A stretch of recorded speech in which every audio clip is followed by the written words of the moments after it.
السلام علیکم و رحمت الله و برکاته. امروز یک چند تا شوخی های نبی صلی الله علیه و آله پیشکش شما میکنیم که آیا پیامبر خدا صلی الله علیه و آله با همراه دوستانش، با همراه اصحابشون رضی الله عنهم شوخی میکردن؟ در اسلام شوخی هست یا اینکه شوخی کردن درست هست؟ بله درست هست. از حدیث هایی که چه ترمذی حدیث حسن صحیح گفته است که درست است که نبی صلی الله علیه و آله شوخی کرده هستند و دیگری که هست شوخی با راست باشد.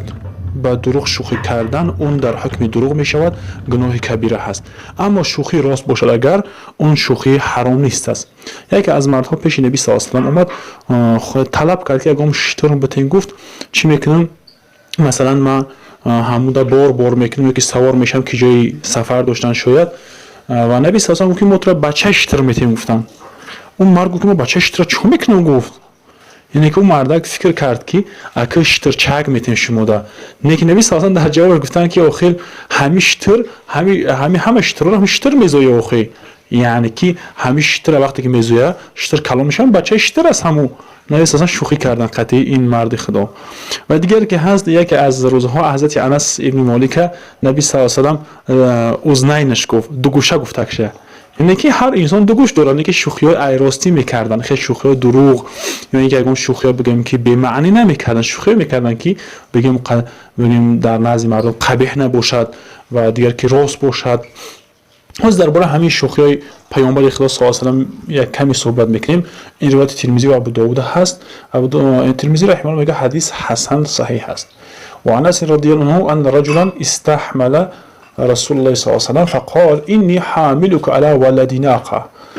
از انس روایت میکنه که بهشک یک مردی طلب چی کرد؟ طلب کرد از پیامبر خدا صلی الله علیه و آله که اون چیز بده که من همون بار کنم، یکی مثلا یک اون سورشم همون گفته و پیامبر خدا صلی الله علیه و آله گفت که بهشک اینی حاملک، بهشک من به تو میدی همه که شتر بار میکنم در چی؟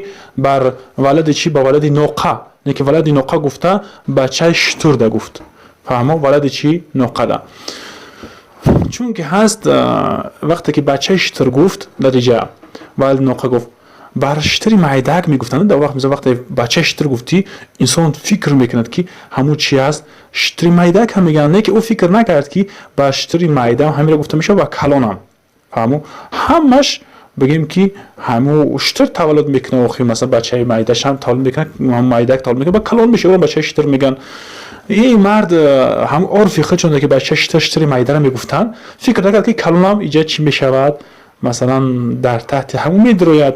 و هم خاطر این مرد در حال گفت که ما بچه شتر چی میکنم؟ گفت فقال ما اصنع بولد الناقه، گفت ما بچه شتر چی میکنم که معده که چوش میکنم؟ گفت فقال رسول الله صلی الله علیه و آله، پس رسول خدا صلی الله علیه و آله گفت که و هل تلد الابل ان النوق، گفت که بیشک گفت شتر اوخی تولد نمیکنه. گفت مگر گفت اوخی دیگر شترها را تولد میکنه که در حقیقت بچه تولد میکنه و اون شتر بگیم که معدک تولد میشه بعد کلام میشه و هر چیز نباشه بچه شتر میگن. گفتن نبی صلی الله علیه و آله شوخی کرد با این مرد و پیامبر خدا صلی الله علیه و آله اینجا او را آگاه کردن که تولد نمیکنه شتر مگر چی؟ بچهای خود چنکی و دیگر که هست شتری مادرم تولد میکنه، شتری نرم تولد میکنه، همش از همه شتر تولد شدگی هستن.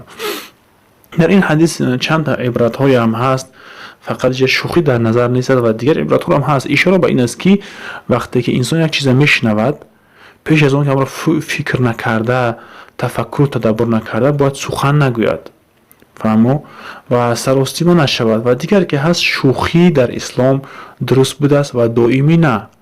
چون پیامبر خدا صلی الله علیه و آله میفرماید که اگر که شما بدونید که من اون چیزی که از آخرت میفهمم شما کم، اگر مثل ما بدونید شما کم میخندید و زیاد گیره میکنید.